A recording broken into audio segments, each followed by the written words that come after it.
right, what's going on, everybody? Good morning. Happy Thursday. We are one day closer to Friday, but I'm excited. That's the way the calendar works, Taylor. That's how the calendar works. We are one day closer to Friday. So excited to hang out with Deanna today.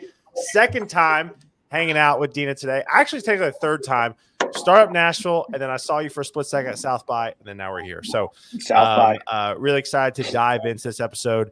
And really kind of very different for us, right? I mean, I would say Dan and I, we do a lot of interviewing with SaaS software startups, right? And so I think this is going to be really cool to essentially interview something in the fashion industry, right? And which both Dan and I have no experience with. So it's going to be. You're wearing clothing, so you have some experience going on. Today.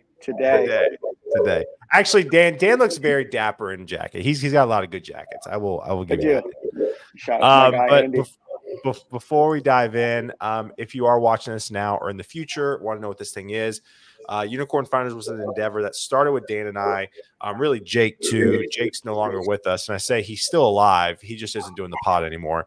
But basically, Dan, Jake, and I started this 4 years ago. We pivoted a little bit, and now we really want to uncover startups doing really cool stuff. So that's what Dan and I are doing. So we're excited to welcome Deanna to the show. Deanna, welcome. Give a quick background about yourself, and then we'll start just peltering you with questions about your company. Okay, I love that. So I am a serial entrepreneur. I started my first company when I was in graduate school, then developed a couple different educational technologies. One of those actually called Chalk Coaching that I'm working with local Mark II Ventures on. Super excited about that. And then developed my current company that I'm the CEO of, which is Couture Technologies, fashion technology company. So that's a little bit about kind of me as a founder. And then Couture is a company. So it started in 2019.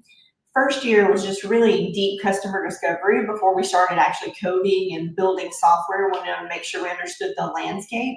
But it's just been an amazing ride so far. It's the first deep technology invested in company that I have built. My prior companies have been bootstrapped or entirely grant funded. So it's been quite a ride that I'm excited to talk to you about today. That's awesome. All right. So I have a question. I love a good OG story, right? So we talked a little backstage about the waste and all this stuff. I mean, what prompted you to go down this route? Did you have a specific moment? Was it a conversation? What really fueled Couture Technologies? Yeah, so what really took me down this pathway was I did a big innovation project for Accenture, completely unrelated, but it turned out that the client for that project was one of the largest fast fashion companies in the world.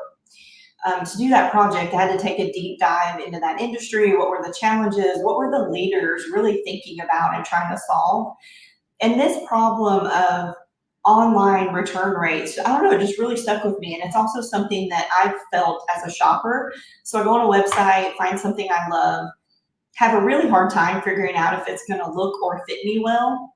And so then I either just abandon it in my cart, or you have buying multiple sizes, get everything in, and then you return the stuff that you don't want. And that has cost brands just in the United States around $200 billion in the last year. And the number of returns that are going straight to a landfill has quadrupled since 2020. So it felt like something where I could really make an impact and solve a problem that was both kind of in the top 3 challenges to solve for brand leaders when I did interviews with them, but also something that I felt personally and that I've heard a lot of stories about customers kind of feeling and experiencing as well. That's awesome. I've got a question just about the fast fashion industry. I'm not super involved. I usually go shopping in person. It's a weird thing we used to do way back in the day. That's wild, man. Crazy. But I know that there's a lot of people that just buy a bunch just to kind of see not only how it fits, but if they're interested in, just because a lot of these companies are doing free returns, free shipping, free returns, and everything else. What's consumer sentiment on, are they just buying to buy just to see if they like it in person, try it on once? I know people are returning things after wearing things once or twice, which we as a podcast are against. What's the consumer saying about trying things on? Are they wanting to do less shipping, or is it just, hey, this is simple, it's easy, I know I'm going to get my money back, it's really nothing more than a return to the store? What's the consumer saying? I know obviously companies are on the opposite end of things, of saying, hey, this is very expensive for us, we're throwing a lot of stuff away. What's the consumer saying in the fast fashion world? Does that question make sense? It does, and it's not just in fast fashion too. I mean, it's also in your mid-priced. We're also seeing a little bit of it in the luxury segment. So it's really running kind of the whole gamut. A lot of what I'm hearing from customers is that you just don't know how things are going to look or fit. So you order in multiple sizes. That way you can get them in, try them on, decide the one that's going to work the best for you, knowing that then you can have free returns, ship the things back that you don't want. So that's mostly what I'm hearing, is just having a hard time, even if you read the size chart, trying to figure out kind of mapping that to your body. Is it going to be the fit you want in terms of how loose or how tight that's going to fit you? And then also just, so there's inconsistencies between brands, right? So a zero in one brand is not a zero in another, a medium in one brand is not a medium in another. But then there's also that within brands too. So within one brand, you can have, if you think about jeans, like you can have two different styles and the same size, but they fit very differently depending on your body profile. So it's just a lot of confusion around how are things going to actually look and fit on me. And one of the, there's quite a few things we heard, right? But one of them was, unless I'm very similar to the model that you're showing, that doesn't help me actually figure out how it's going to work for me. Gotcha. Talk to me about so Couture Technologies, who is your buyer, right? Or how do you guys make money? Let's talk about that. Yep. So we're entirely B2B. So we sell into apparel brands, but that's actually broadened a little bit. So one of our products is called Product X, where we build these really cool 3D visualizations that customers can interact with instead of just having like flat photos. That works for any kind of product. So it doesn't have to be apparel. It can be shoes or handbags or a cup or a cell phone. It doesn't really matter what it is for that product. But our primary audience is apparel brands. And we sell into the fashion industry, but also into the uniform industry. So both of those. So we make money. There's both recurring revenue streams, so like monthly subscriptions and things like that, depending on which software product a company's using. And then there's also more of one-time fees where we'll take a brand's collection or the garments that they sell, create those in 3D so that customers can try them on. And that's usually a one-time fee for brands. Perfect. So this would be a feature on their website. And looking at the different products that you have, it looks like somebody could take out their smartphone, iPad, whatever it might be, snap, I would imagine, what are guided photos of themselves, and then create an AI model of themselves, and then they can try on different clothes and different products to see how they might fit. Yes, exactly. So that's what we do with our virtual try-on product. And then we also have what we call our lookbook product that's being used online, but also in store. So it can be an experience where a sales associate is working with you to create a look or to create a garment. So we do that right now in the bridesmaids dress space. We also have a new client that's coming up in the men's suit space. So we do have some of these tools that also carry over into the in real life experiences when you're coming into a store. Talk about the use of, I know we talk about AI, right? And what it is and all that stuff. I mean, can you talk about, how you guys are leveraging AI for this stuff? Yeah. So Couture at its core, we are an AI company, or we're a tech company. I know we're in fashion, but really we're a technology company and we build software. So every tool that we offer has an AI powered component to it. A lot of what that looks like are really unique machine learning models that we've built. There's also, some other ways kind of throughout the chain of building our software where we utilize AI, but it's in every product that we've built so far. That's really cool. What are you guys, anything exciting coming up? Anything, anything that you maybe want to highlight that is exciting with the business coming up? Yes, of course. Like you just let me tell some good stuff, which is awesome. So yeah. one of the things, honestly, there's so many things, but within the last week, so we've been making that transition from being a company that's really been heavy in R&D and engineering and product building to now sales, marketing, business development. We did our first exhibition at a trade show, had a booth, that whole thing. And we've seen 7 new clients say yes to our technologies in the last week, which is awesome for like B2B, like, landing sales with companies. So super excited. As you're building, we've done a ton of customer discovery, but you always have that question, I feel like, with like, do we really have product market fit? And then when you start seeing those yeses come in, you're like, yes, we have product market fit. And our sales cycle has been really shortening. So the last clients that we brought in have been a 1 to 2 call, 1 to 2 meetings, and then a yes and let's go, which has been really awesome to see that. How much competition is there in the space? Because I would imagine for most of these companies, it would be nearly impossible or so time, labor, and cost intensive to build this on their own. Is there much competition in the space? Or are you guys kind of trailblazing into this space? Yeah, so this is very much an emerging market, which is why when I talk about product market fit, really making sure that we have that, because this isn't a widely adopted technology historically. So we have a handful of competitors. One thing that we've seen, this is a big problem, and people look at it and they're like, that there should be a solution for this. And we've seen at least 10 companies in the last 18 months, throw up a website, say they're going to solve this, and then they're gone in 6 months to a year. Because I don't think people realize how complicated the technology is to build and to really try to get it right. It sounds like an easy problem to solve, and on the back end, it isn't at all. People's bodies are complicated. We all have different profiles and makeups and the way that we like things to fit, and there's just a lot of my body is complicated. Yeah. Same. I've got a very long torso and short legs. I'm 6 feet, but I sit like I'm 6'5". If you cut off my top half, I'm like 4'8". Talk about Deanna. I think one of the coolest things that I've seen too is how much money you raise. Was it an hour or a day? I keep forgetting the stat. Can you talk about that? Because I do want to highlight you with that, because that's pretty awesome. Yeah. So Couture's last fundraise was in March of last year, and we decided to go a little bit of a different route.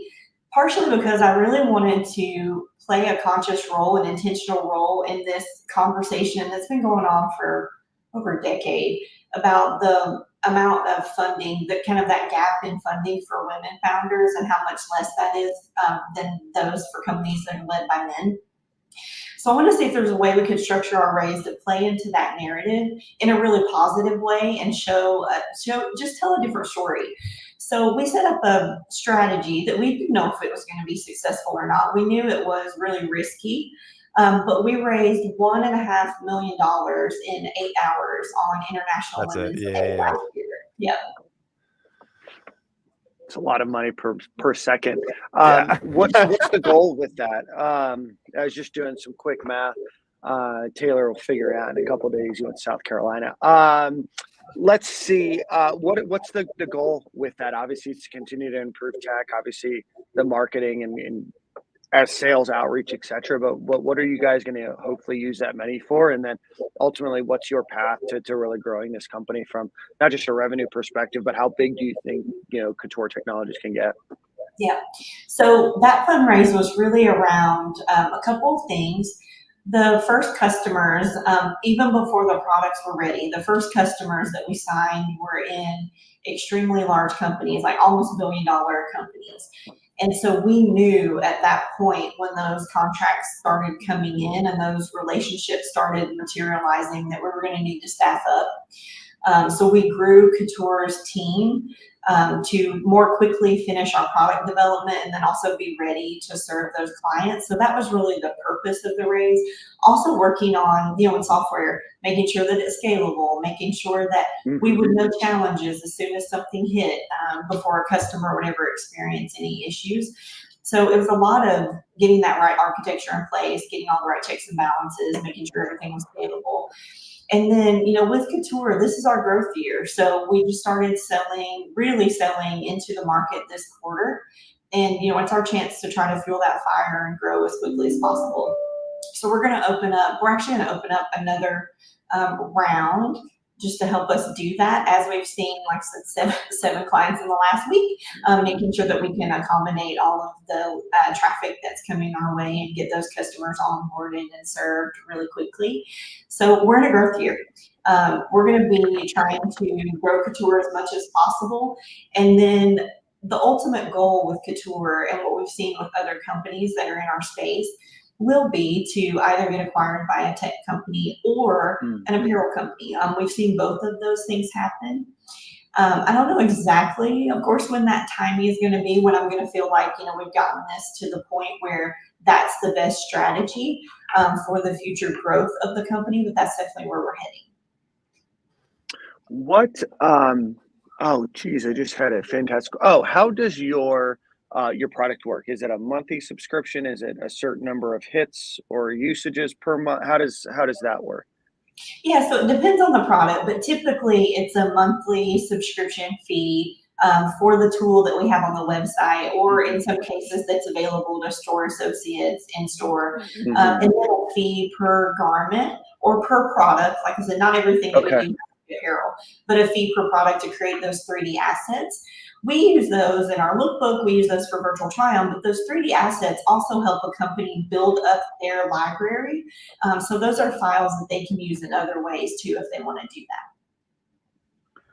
that. Go ahead, Taylor. No, Dan, you finish this thought. Go ahead. No, I need a second. Okay. So I want to go back real quick, Deanna, on what you said about all the influx of orders coming in. Is this something in the market? I'm kind of curious, kind of like take out of Couture technology for a second. Like, is there something in the market you're seeing? Is it, I don't know. Is there any trends, or do you think it's just kind of hard work and grind and a little luck thrown in there? So I think we're seeing three things. Part of it actually do tie back to the pandemic. When we started building this technology, I thought as a founder, actually we were going to be a few more years out before our customer segment was really ready to adopt. That got accelerated by the pandemic. But we're seeing this, amount of returns going to landfills quadrupling in the last 3 to 4 years. Right. We're seeing the generations now that have the most buying power in the country really be more focused on sustainability. We're also seeing them really focused on experience.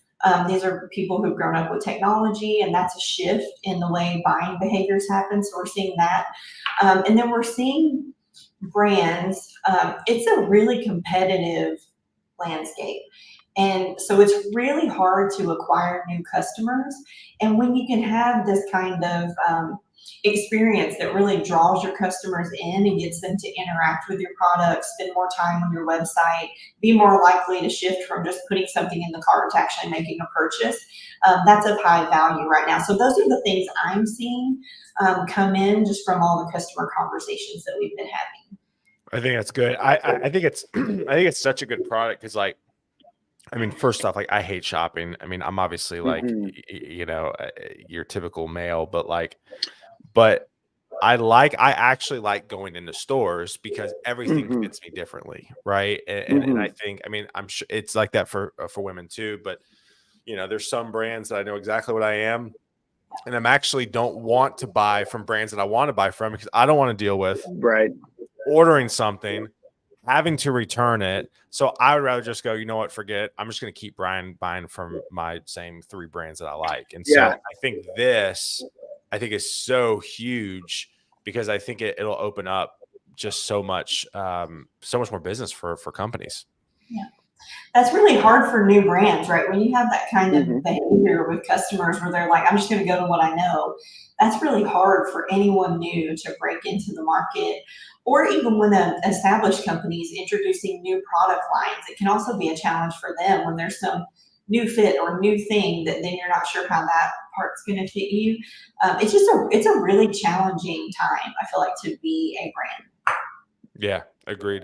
Yeah, and I feel like with so many brands now being solely online, it becomes a challenge. I mean, similar to Taylor, and I speak for a lot of guys, right? You kind of just become a creature of habit because what fits, right? And options are, at least from a mall perspective, relatively limited. And when it comes to men's stores, right? Like outside of like formal or business attire, it's pretty limited. So I think a lot of guys specifically get stuck in, I know jeans from Lucky, I guess, right? Fit me a certain way. So I'm just going to keep going there. And there's probably thousands, right, of other companies out there that could provide that and could even be at a better price point or a better fit or a better look or whatever that might be, that struggle just because they are notoriously picky or don't get out of their own way. So by using something like this to say, hey, this is how it might fit, this is how it might fit your body style, right? Because I didn't realize that a 34-32 or 34-30 in jeans could mean a billion different things to companies out there, right? Like I thought that sizing was universal, but it's not, right? So for me, as somebody that would love to explore more fits and more different types of clothes, and even find, if I'm looking for a smaller business or maybe a more sustainable business or something that aligns with my values as a consumer a little bit more, certainly this would allow somebody the opportunity to do that they may not otherwise, or not want to take the risk because they are afraid of the idea of buying something and then sending it back, even if the cost is no additional cost to them, right? The cost of fuel, the cost of shipping, last mile, doing all this other stuff might be a hindrance. So I love the idea. I think it's fascinating to see, and I'm very hopeful that this gets critical adoption or mass critical Yeah, adoption. absolutely. Absolutely. As we wrap up here, Deanna, I want to kind of pivot the conversation just a little bit towards Mhm. female founders and advice that you would give them, right? I mean, you made a comment that funding isn't there as much as male founders. And I know, if someone's watched this or listens in the future, I want to kind of give you a moment to give them words of encouragement. Yeah. So one of the things I wanted to do with really trying to spread the Ray story as far as possible, when that went out, one of the really amazing things that started happening was I started getting emails, messages from all kinds of founders, not just women, but a lot of women. And they're like, that thing that I've been thinking about, this makes it feel possible. So we need to hear more of those stories. One of the things I've been talking a lot about is like we need to brag on ourselves more, which is not the Southern like polite thing that we do, is like tell people I've been about talking a them. lot about this lately. Yes, like people need to hear those stories because it's actually encouragement for other people where there's things that maybe they're having a really hard time with, or it feels like it's not possible, or you have really difficult days as a founder, and you need to hear those stories and you need to see those people. We need to celebrate the wins. And then the other thing that I would say is just find mentors that you feel really comfortable with, that you trust, that you can tell honestly what is going on and have that sounding board. That's been extremely helpful to me throughout my founder journey, which started back in grad school. And then I try to do that for as many founders as possible. Like we just all have to support each other. I I wanted love to that. ask you about building a remote team in Uruguay. Just to get the idea, how did you guys make that connection? How has that been working as you guys are trying to build and scale a business? Pardon me, with folks in different hemispheres. How has that been for you guys? And is that something that you guys are going to continue to grow and expand upon, or tell me about starting a business with half of your team and the other half of the world? Yeah, it's been wonderful. We knew that we were going to open up a dev shop of sorts, right? A location for our development team somewhere in the world. And we started looking at different countries. We had a list of criteria. One thing that was really big for me was time zone difference. I didn't want it to be a night and day difference, or I just feel like that's really difficult, especially as a startup and trying to move really quickly. That can delay things. So we were really fortunate that about the time that we were looking for a location, the country of Uruguay issued a challenge. So they were looking to diversify the industry that their economy is based on and bring in more tech companies. So we ended up entering this really cool competition with companies from all over the world. The government ended up selecting 30 companies to shortlist. We met with government officials. We learned more about what it would be like to work there and in that environment. And then we ended up being one of 15 companies throughout the world that received a grant from the Uruguayan government that funded actually our first about year and a half of operations, which was amazing. And it's been really wonderful. The climate's great. You know, I've traveled to visit the team. I went when we were setting everything up. It's been an easy context to operate in. And yes, it's been great.